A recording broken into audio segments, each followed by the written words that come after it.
welcome back to another video. It is Tuesday evening and it is the first run of the week, which is going to be an interval workout. So the same as it was last week, 1.6 kilometers easy to warm up, followed by 4 intervals of 1.6 kilometers at a fast pace, which for me is going to be probably around the 4:35 kilometer pace mark. Ideally, we'll see how that goes, with a 400 meter recovery in between each interval, which I'll just walk for that period, and then a 1.6 kilometer easy run to finish. Seagrass was all I found. An alternative hell, no more cookies in this jar that I'll take it too far. Now I dwell in the sand like a fish on land. That is this evening's workout done. 1 hour, 5 minutes in total, 11.23 kilometers covered in that time. 4 intervals themselves. First one was a 4:36 kilometer average, followed by a 4:37, 4:34, and then a 4:23 to finish. So a little bit quicker towards the end. And then either side of that was a 1.6 kilometer warm up and 1.6 kilometer cool down. So very good interval session to start the week. Out of all the sessions on this training plan, I think the speed, interval, tempo workouts, they're the ones that I look forward to the most. I get like a little bit of butterflies like I used to get before playing football, before doing these workouts, because you know they're going to hurt the most. Obviously doing your slow, easy runs make up the most of the training plan, and they're kind of like your foundation, your bread and butter. But the tempo workouts, you just know you're going to be out of breath, legs are going to be heavy, but those are the sessions that are going to make a difference come race day. Okay, good evening folks. It is Wednesday evening, about to get in runner number 2 of the week, which is going to be 11.2 kilometers, nice and easy, zone 2 based workout. But before that, we've got a few things that arrived today. The first being 2 pairs of leggings. As I mentioned in a previous video, I've been training in shorts the last few weeks. It is absolutely freezing here in the UK, so I'm gonna throw a pair of these on this evening and test them out. We've then also got a few supplements, as I mentioned in the last video, just about kind of helping with performance and making sure I'm hydrated for these workouts. First one is a protein powder from Science in Sport, nothing fancy, just to help with recovery post-workout. We've then got Science in Sport Go Electrolyte. So this is the one I'm looking forward to using. It is 36 grams of carbohydrates per serving, and then it's got 239 milligrams of sodium, 60 milligrams of calcium, 150 milligrams of potassium, and 28.1 milligrams of magnesium. So this is predominantly going to be used for long runs on a weekend, but also runs like tonight where they're a little bit longer in distance and can just use the hydration to help with my performance. Then also picked up some PhD all-in-one pre-workout, which is going to be for my weight training sessions, but probably only 1 or 2 a week. Most likely my Saturday workouts, and then maybe a leg workout as well, because typically I work out first thing in the morning. I don't really fancy taking this at like 6:30. Probably not the healthiest thing to do, so I'm gonna save that for only a couple of sessions a week, but again, just be really good to have alongside workouts. Yeah, when I try to tell you how I feel, strange things happen to me. I lose my way, I don't know what to say. It's always like this, I know it. If I could only be so kind. Okay, it is Thursday morning. I have just woken up because I was pretty tired from the last few days of training, to be honest, and specifically my right hip is in a little bit of pain. I shouldn't say pain, it's just sore. It's a little bit tight, which I think is just a combination of going back and forth to Swansea, sitting in a car, sitting at a desk, sitting on planes over the last few weeks. It's just started to tighten up a little bit, which doesn't impact me when I'm actually running, which is the main thing. It's just after and the day after a run, I feel it a little bit, which just means I need to do more stretching ultimately. So it's on me. But today we have got another run. As usual, it is the first marathon pace run actually of the training plan. So it's only 6 or 6.4 kilometers, the run itself, so not too bad. but it's at marathon pace, so a 5:19 kilometer pace is the goal. So I'm intrigued to see how I feel holding that. I haven't had to do any workouts at marathon pace yet. So this will be a nice little tester just to see how it feels. And I mean, if it feels pretty hard, it's 6.4 kilometers or whatever it is, then I think I'm in trouble come race day. But we're gonna find out this evening.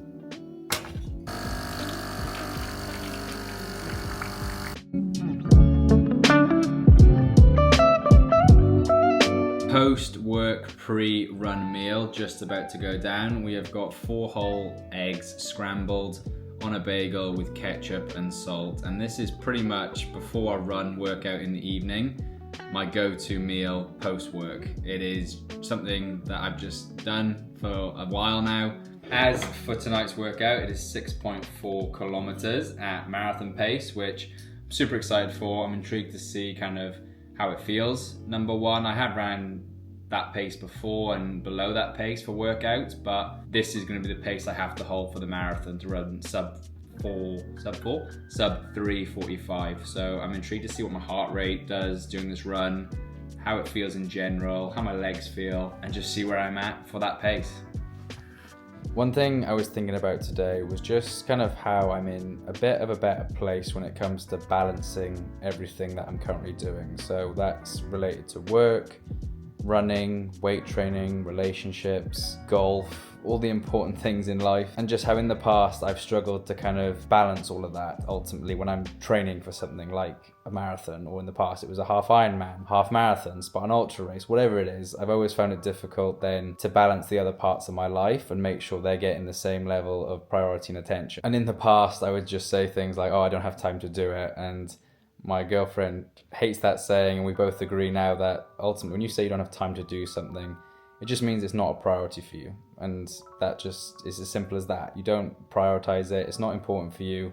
Otherwise you would find the time in your day or your week to do that thing. So for me, the way I've been able to kind of balance that and make sure that I do make time for certain things in my life is just forward planning and planning out on a Sunday night what my week looks like. Ultimately, it's super useful that with a running program, you know exactly what days you're running, what times you're running. Same with weight training. I follow a plan, so I know what weights I'm lifting. I know what days I'll be doing that on. Alongside work, I know what hours I'm working. So once all that's kind of planned out on a Sunday evening, I then know what time I have left to allocate to the other areas of my life. And in the past, I didn't make a conscious effort of doing that. I just focused on 3 main things, fitted them into my life, and everything else around it kind of just, it would either happen or it wouldn't. And that can be detrimental to your relationships, to your friendships, to your health, all things like that if you don't prioritize them properly. So for me, the biggest thing that I've learned is just forward planning and planning ahead so you can allocate time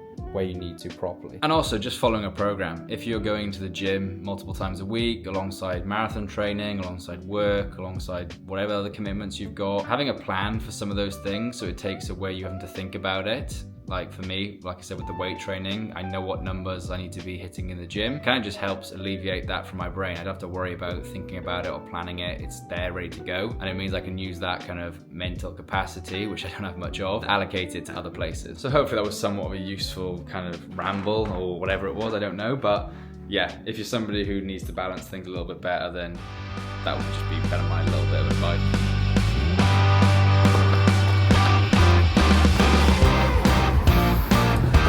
First kilometre down, 5:13 minutes kilometre pace. Kilometre 2 was a 5:11 minute kilometre pace. So again, slightly quick. You need to just try and settle into a pace.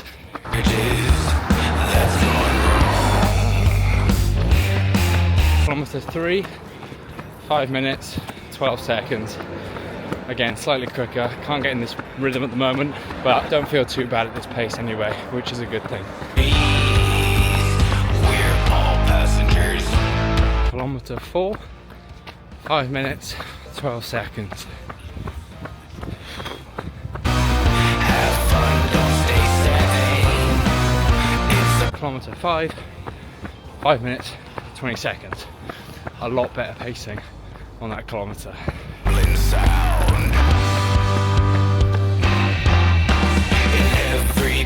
Kilometre 6, 5:14 minute kilometer pace. Not bad. Okay, that is tonight's run done. 6.2 kilometers. It was 5:14 average kilometer pace, so 32 minutes 30 seconds. For this evening's workout, 6.2 kilometers, average pace of a 5:14 and 32 minutes 31 seconds overall, with an average heart rate of 154 beats per minute. So the run itself didn't feel too bad, all things considered. Even though the pace was at a 5:14 and I needed it to be closer to a 5:19, it felt okay. Lungs didn't feel too bad. Definitely could have held that pace for at least 12k, probably even longer. Then it probably would have started to hurt, and that's probably because just some of those kilometers are a lot quicker than they need to be. So I really need to figure out how to settle into a comfortable pace and rhythm and get those kilometers closer to that 5:19 pace and just feel it a bit more. With some of them, I was looking at my watch and I could see I was going too quick, so I'd try and slow down, and then the next kilometer would start and I'd be at like a 5:30, so I'd have to speed up, slow down.